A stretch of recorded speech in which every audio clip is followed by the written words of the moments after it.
discussion, we would be focusing on these learning competencies. Okay, the first one is to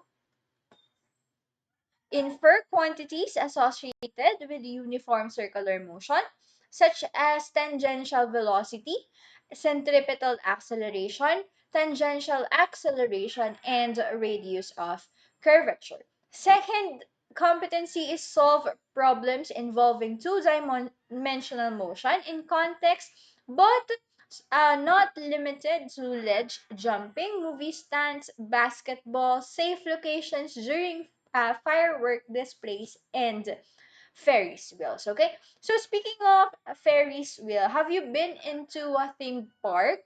For example, Enchanted Kingdom. Okay, so di ba meron tayong mga na-experience dun na rides? Just for example, Disco Magic, the Ferris wheel, and of course a flying fiesta. Okay, so those rides is there was a physics behind those terrifying rides, and that is uniform circular motion. So what is uniform circular motion? Okay, if we have an object or a body moving along a circular path, it is said to be in circular motion. So when do we consider a circular motion uniform?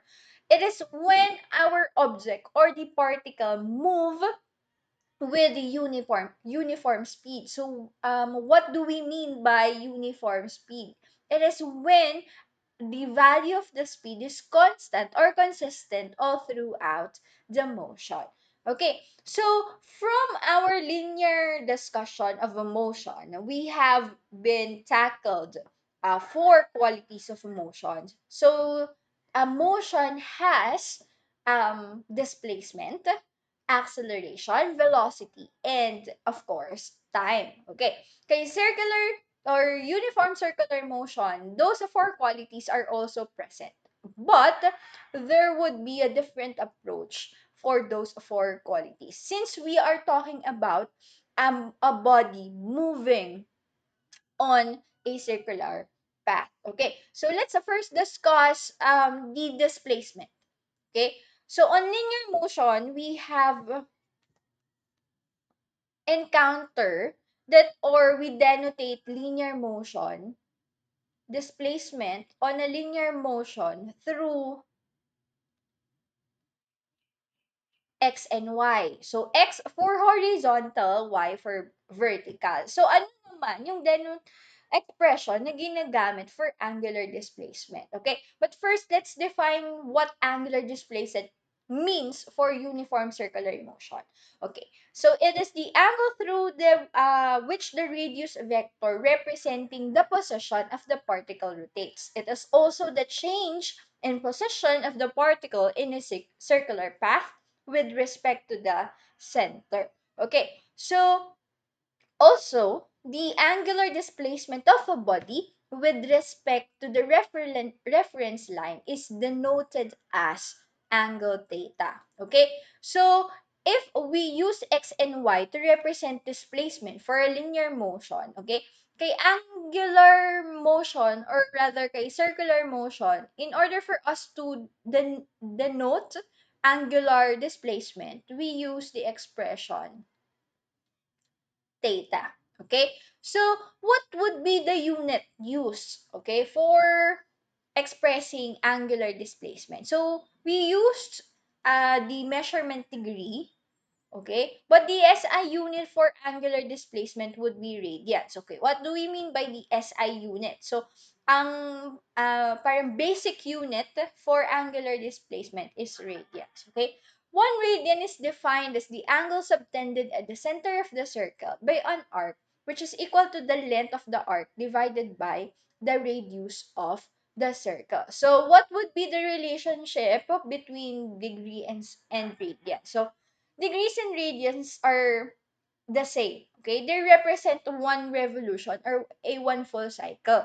But um uh more likely, since radians the SI unit of circular motion, so we would be often using radians measurement. Okay? So, one full revolution in terms of degree is equivalent to 360 degrees. In terms of radians, a one full revolution is equals to 2 pi or 2 radians. So, what would be the conversion between these two measurements? Okay, you may refer to this third illustration.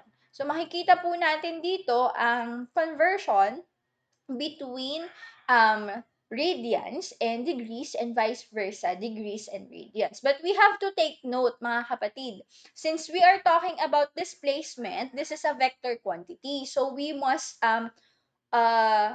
focus, or we must know the direction of our unit, kasi nga vector siya. It includes both magnitude and direction. Okay, angles measured clockwise are negative, while angles measured counterclockwise rather are positive.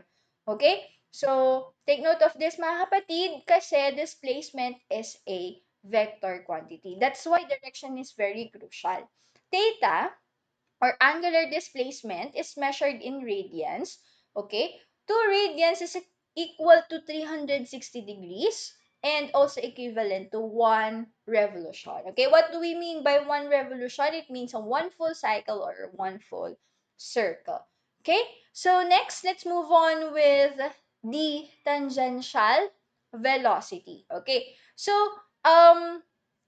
we have defined uniform circular motion as uh, you, a body or an object having uniform speed that moves along a circular path. Okay? So, uniform speed meaning object under uniform circular motion has a constant speed. Okay? But, meron tayong limitations, meron tayong restrictions kay UCM. Velocity is not. Okay? So, if a velocity is not constant, there would be an acceleration. Bakit po hindi pareho yung atake natin or yung approach natin with speed and velocity? Okay? So, speed and velocity is somewhat the same. Okay? They both measure the change in displacement, or rather the distance over a given period of time. Though they have differences. Speed is a vector quantity. Speed is a scalar quantity. Velocity is a vector quantity. So let's analyze why on UCM we have constant speed but not velocity. Okay? So let's focus on this illustration or animation rather. The blue arrow here tells us the radius, okay, of our circular path. The orange arrow here is our velocity vector. Okay? So, let's make this point. Okay? Let's assign this point as point A for our first point reference. Next, along a period of time, our vector or our object moves from A to B. Okay? This is our point B. So, comparing point A to point B, ano yung makikita nating differences and similarities sa kanila? So, makikita natin yung, let's refer to the arrow. Okay? So, makikita natin yung length ng arrow. It is just the same. From point A to point B, pareho yung haba ng arrow. Ano yung magkaiba sa kanila? Magkaiba sa kanila yung direction ng arrow. Okay. From our vector lesson, we have known that the arrow represent graphically or through an illustration a vector. The length of the arrow is the magnitude of our quantity, and the direction of the arrow tells us the direction of our vector. Okay? So, if they have the same length but different direction, meaning they have both measurement of the magnitude but different direction. Okay. So, ano pong quantity ang nagsasabi lang sa atin ng magnitude? It is scalar quantity. And speed is considered as a scalar quantity. Vector is for velocity. Okay, so that's why in uniform circular motion, we have uniform speed. So the magnitude of our objects, the speed of our object is not changing. The value, the numeric value is not changing. Its direction does. Okay? So, kasi si velocity is a vector, so it has to consider both magnitude and direction. So, that's why um velocity is not constant because its direction is changing continually. Okay. So, focus here on our illustration again. So, makikita natin na yung arrow natin for velocity is not on the arc path. Okay. The direction of the velocity is always tangent to the circular path. Okay, what do we mean by tangent? Okay, nagpo-form po siya ng linear path away. Okay, away from our circular path. Okay, so kahit saang point yan sa circle, tangent po yung direction ni velocity. That's why it is called tangential velocity. Or in some books, they call it linear kasi diretso, straight line yung arrow natin. Tapos ang direction niya, tangent. Pero kadalasan, ginagamit talaga sa kanya ay tangential. Ang term na ginagamit to represent the linear velocity along a uniform circular motion is tangential velocity. Okay? So,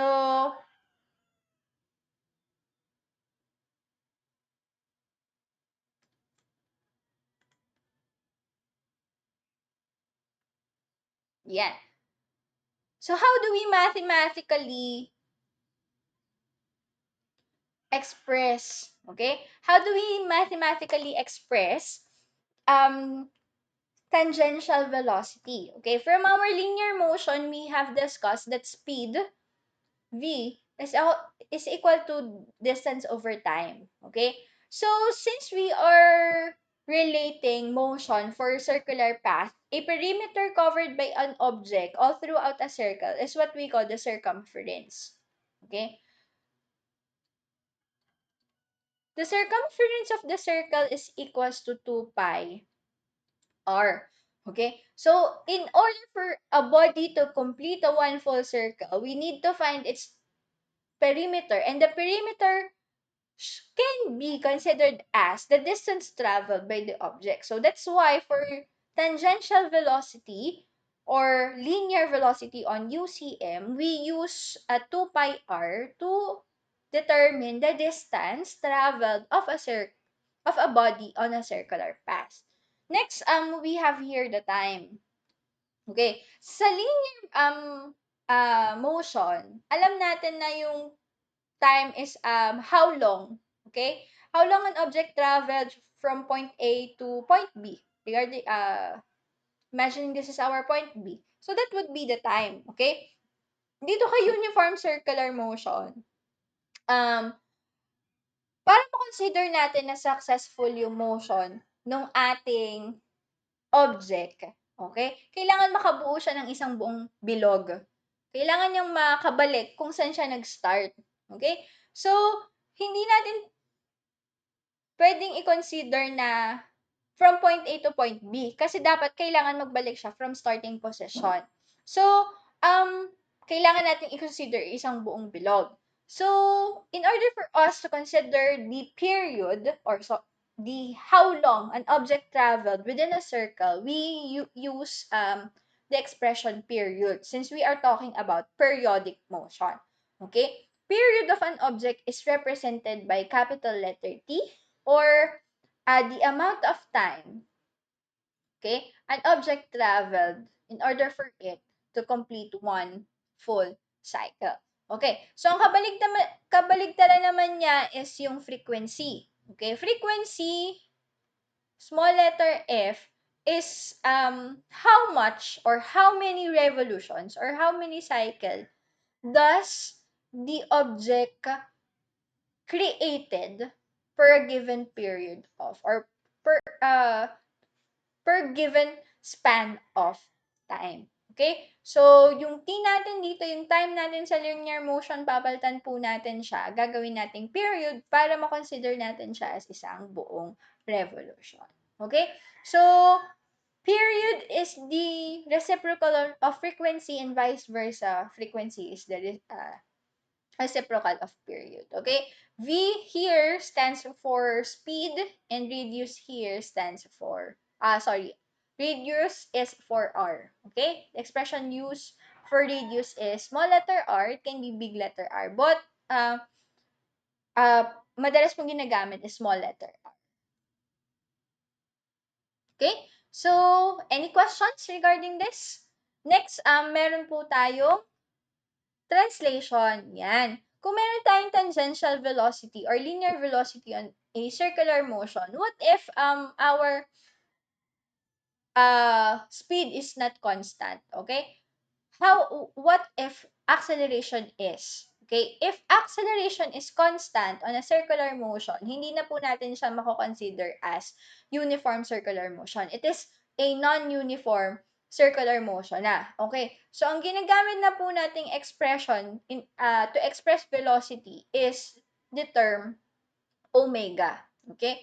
Omega is equal to angle theta or angular displacement over a given period of time. It is just the relation or translation of a v over dt. Okay? So, pareho lang po siya. Pareho lang ng equation na gagamitin. Expression lang yung magkaiba to differentiate or to tell na, ay, itong expression na to calculates circular motion or non-uniform circular motion. So, ang translation po niya is speed, v. So, ang ginagamit natin ay omega kay rotational motion. Displacement distance, ang ginagamit po natin ay theta. Okay, we use time pagka point A to point B. Specific point doon sa circle natin. Okay? So, what is the mesh or unit of measurement for linear compared to rotational? So, ang ginagamit natin kay linear, meters per second. Okay? Kay rotational, rad per second. Kay displacement, meters. Kay rotational, radians. We use time. We use seconds per time. So, how about acceleration? Acceleration ang ginagamit po natin sa rotational motion is alpha. Okay? So, meters per second squared. Okay, rad per second squared naman kay acceleration. Okay? But since we are focusing more on uniform circular motion, dito pa rin tayo magsistick kay linear motion. Kasi tangential yung ating velocity. Linear yung ating velocity. Okay? So, yon. Next, we have the centripetal acceleration. Okay? An object moving in a circle experiencing acceleration. Even if moving around the perimeter of the circle with a constant speed, there is still change in velocity. And subsequently, an acceleration. This acceleration is directed towards the center of the circle. Okay? So, since velocity is changing from time to time, meron po tayo talaga dyang makakalculate na value or quantity for acceleration. So, acceleration is not the same as what we have with the linear motion. Kasi dito, kay uniform circular motion, yung direction of our object ay rather, the direction of our acceleration is towards the center of the circle. It is due to a special kind of force, okay, that directed it to the center of the circular path. That's why it is called centripetal acceleration due to the force we know as centripetal force. Okay.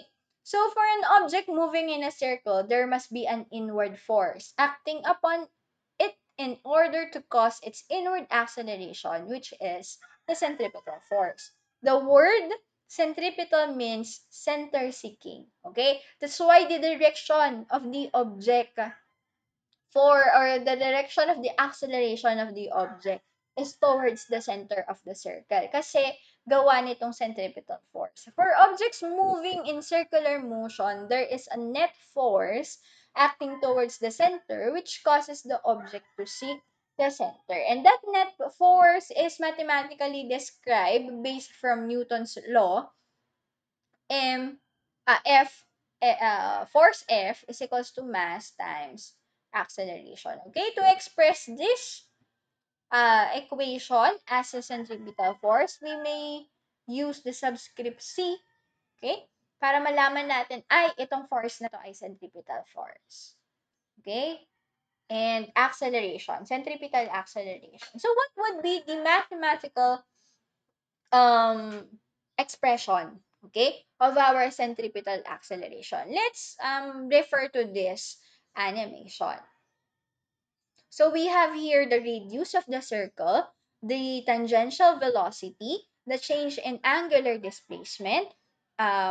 We also here have the change in linear velocity, okay, as time goes by. Okay, we have here the speed, okay, the angular speed, the speed along the curve of our object, okay.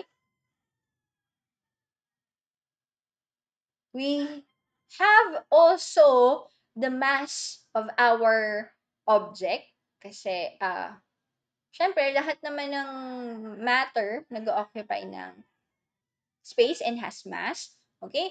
Since merong mass yung object natin, meron din po siyang force. Okay? In order for it to move to the center of the circle. Okay? So, discuss lang natin tong derivation of equation for um, centripetal acceleration and centripetal force. So we have here the speed. Okay, the speed changes per given unit of time. Okay, it is equal to the radius multiplied by the change in angular displacement per given unit of time.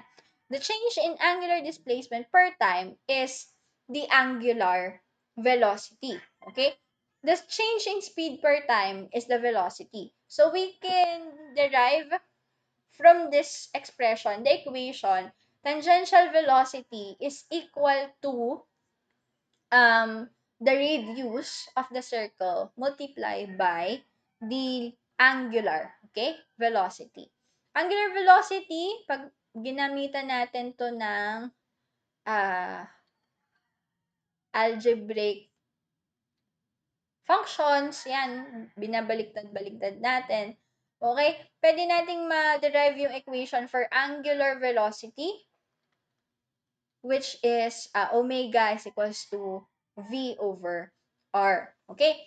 So, as v changes per given period of time, meron tayong nabubuong quantity, okay, ni acceleration. Based from this animation, getting the derivative of the change of the velocity with respect to time, we can see or observe that when we multiply the change of the angular displacement per given period of time to its linear velocity, it would give us the acceleration. Okay, so this expression, angular displacement over time, is also equal to uh, the angular, okay, velocity. Angular velocity is equals to v over r. Okay, so based from this expression, when we substitute the expression to our given derivative of expressions, okay, and then simplifying it, kakaroon po tayo ng equation na for centripetal acceleration na v squared over r. Okay, this makes sense. Okay, our unit for acceleration is meters per second squared. Our unit for velocity is meters per second. If we square this expression, then divide it by meters, our unit for radius, okay, makakakuha rin po tayo ng same unit of measurement for acceleration. Okay? So, our equation for acceleration is v squared over R. Then let's move on with the centripetal force. Okay, based from Newton's law of motion, second law of motion, mass times acceleration is equals to the force. Okay, since we get the expression for centripetal acceleration, we can substitute this equation to Newton's law, uh, to Newton's equation of force. Okay, so makukuha nating equation for centripetal force is equal to mass times velocity squared over r. Okay, so ano yung relationship ng tatlong qualities na to kay force? Okay, force depends on mass. Okay? The smaller the mass, the smaller the force. Bakit po? Based from our quantitative expression of centripetal force, mass is directly proportional with our force. So, if we would decrease the mass of the object, the centripetal force would also decrease. Okay, next, how about velocity? Velocity, as we decrease our velocity, so, bumababa din yung ating centripetal force. Bakit? Kasi directly proportional ulit. How about the radius? Okay. Centripetal force depends on the radius. So, unlike mass and velocity, radius is um, inversely, okay? Inversely proportional with the um, centripetal force. So, habang maliit yung distance ng object mo dun sa center ng iyong circular path, okay? So, ang tendency ni force ay mas lumaki kasi inversely proportional. Okay? So, now let's recall the equations that we have discussed, okay, earlier. So, first, we derive the equation for tangential velocity, 2 pi r over the period. Equations, this is just for UCM, or uniform circular motion. Then we have the period for, the equation for period, it is equal to time per cycle, or just simply 1 over F. Okay? Frequency is equivalent to cycle per time, or equal din po siya sa reciprocal ng period. Okay? Next, we have for the velocity, linear velocity in terms of the angular velocity. Yan. Multiply by the radius. Okay? In order for us to find the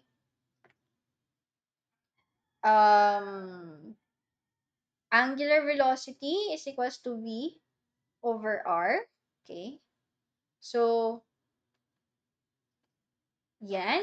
And then we have equation for the centripetal acceleration, v squared over r. And then last we have for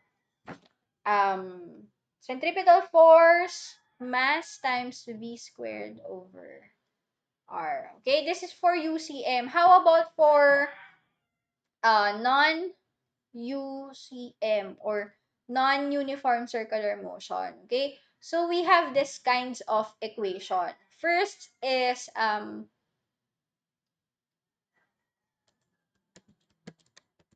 omega, okay, over time for final velocity,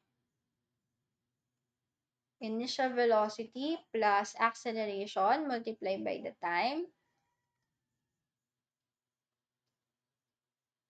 Sorry.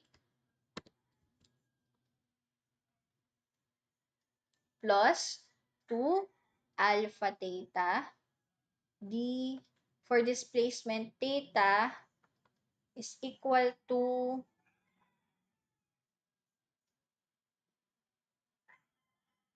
plus 1/2 alpha t squared.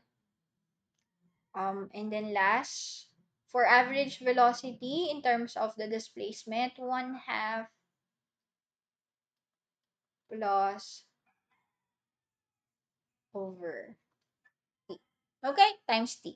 So, yan po mga kapatid. Okay? So, ano yung mapapansin nyo dun sa equations ng non-uniform circular motion? So, katulad lang din po siya nung sa linear motion, na yung basic kinematics equation natin kay linear motion. Ang pinagkaiba lang talaga yung expression niya. Okay? Except na v ang ginagamit natin, kay rotational, gumagamit po tayo ng omega. Okay? Except na distance or d yung ginagamit natin, ang ginagamit na po natin kay rotational is theta. Okay? Except acceleration, ang ginagamit na po natin ay alpha. Okay? Any questions regarding this? Now, let's put into practice this equations. Okay? Let's solve this sample problem. Okay, a ball travels around a horizontal circle of a radius 1.5 meters and makes a 3 revolution every second. Okay, what is the frequency of the ball? What is the period? What is the linear speed? And calculate the centripetal acceleration. Okay, ano yung given natin? Meron daw tayong radius na 1.5 meters. Tapos yung ball natin makes a 3 revolution every second. Okay. So, ang first unknown is the frequency. So, sabi natin, based from our frequency is the cycle per time. Okay? So, since we given tayo ng 3 revolution, isa din po yung cycle. Tapos, ang object now natin makes 3 revolution every second. So, per second, yung ilalagay natin. So, the frequency of the ball is 3 hertz. Okay? Next, period, t is just the reciprocal of our frequency. So, the period is 1/3 seconds. Okay? So, next, c, what is the linear speed? So, the linear speed here is also the tangential speed, vt. Okay? Is equals to 2 pi r over the period. Okay, 2 pi times 1.5 times the period, which is 1/3. 3 times 1.5 is 4.5 times 2 is equals to 9 pi meters per second. Okay? So, bakit po meters per second yung ginamit nating unit? Kasi ang hinahanap natin ay linear speed, tangential speed. So, meters per second yung gagamitin natin. What if we are going to find the angular speed? So, ang gagamitin na natin, ibang approach. Gagamitin na natin unit is rad per second. Okay? And then last, the centripetal acceleration AC, we can use the equation v squared over r. Okay, given po tayo ng linear velocity na 9 pi squared times 1 over 1.5 rather. Okay? So, let's make this a whole number. A centripetal acceleration is equal to 533 meters per second squared. Okay? So, yan. What if, guys, hindi tayo given ng linear speed? Given lang tayo ng radius and period. Paano natin hahanapin yung centripetal acceleration? So, pwede tayo mag-derive ng equation para dun sa situation na yon. So, given tayo ng basic equation ng centripetal acceleration na v squared over r. We know that v squared over r, or v, rather linear speed, is equals to 2 pi r over the period. So, square natin to, expression na to over r. Okay, kapag simplify natin to, this is just simply 4 pi squared r over t squared. So, if ever na wala po tayong linear speed, di tayo given na linear speed, given lang tayo ni radius and period, we can use the equation 4 pi squared r over t in order for us to find the centripetal acceleration. Okay? So, next problem, the Earth orbits the Sun at a distance of 150 times 10 raised to 6 kilometers. Okay, what is the centripetal acceleration of the Earth around the Sun? Okay, so given tayo ng distance of the Earth to the Sun na 150 times 10 raised to the 6 kilometers. So, itong value na to, it is also the radius from the Sun to the Earth. Since our SI unit of radius is in terms of meter, we have to convert this one, okay, for to meters. So, 150 times 10 raised to the 6 kilometers, okay?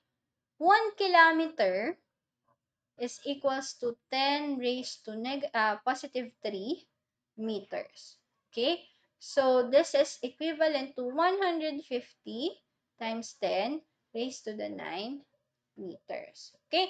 So, how about the period? Okay? So, gaano ba katagal para ang Earth maka-orbit around the Sun? So, ito ay ito ay ginagagawa ng Earth in a 1 year. Okay? So, yung 1 year, yung one full revolution ni Earth around the Sun. So, it can be considered as the Earth's period around the Sun. So, period is in terms of seconds. So, we have to convert year to seconds. So, how many seconds are there in 1 year? So, in 1 year, okay, we have 365 days. Okay, in 1 day, meron tayong 24, okay, hours. Sa isang oras, meron tayong 60 minutes. Okay? Sa isang minuto, meron tayong 60 seconds. Okay? Multiplying lahat ng nasa taas, we would be getting approximately 31,536,000 seconds. Okay? Let's put it into scientific notation para hindi po tayo mahirapan mag-express. Okay? So, 3.1536 times 10 raised to positive 7 seconds. Yan. So, meron na tayong period, na-convert na din natin sa radius. Paano naman natin hahanapin sa centripetal acceleration? Since wala po tayo ditong linear velocity, pwede po natin gamitin yung equation na na-derive natin kanina, which is AC times 4 pi squared r over the period squared. Okay? So, 4 pi squared, the radius is 150 times 10 raised to 9 over the period, which is 3.1536 times 10 raised to 7 squared. Okay? So, centripetal acceleration of the Earth around the Sun is equal to approximately 5.95 times 10 raised to negative 3 meters per second squared. Okay? So, any questions, mga kapatid? If you have questions, do not hesitate to reach out to me. Okay? So, that sums up our lesson or lecture for uniform circular motion. So, today we have discussed how linear motion differs from uniform circular motion, how angle or the displacement, how do we approach displacement, time, velocity, and acceleration in terms of circular motion. And we also derive quantities for tangential velocity, centripetal acceleration, centripetal force, and the period covered by an object or particle on a circular motion. So that would be all for this day. I hope you had a great day ahead of you. And stay safe, stay hydrated, and always have a positive mindset. Goodbye and thank you, grade 12. Have a nice day.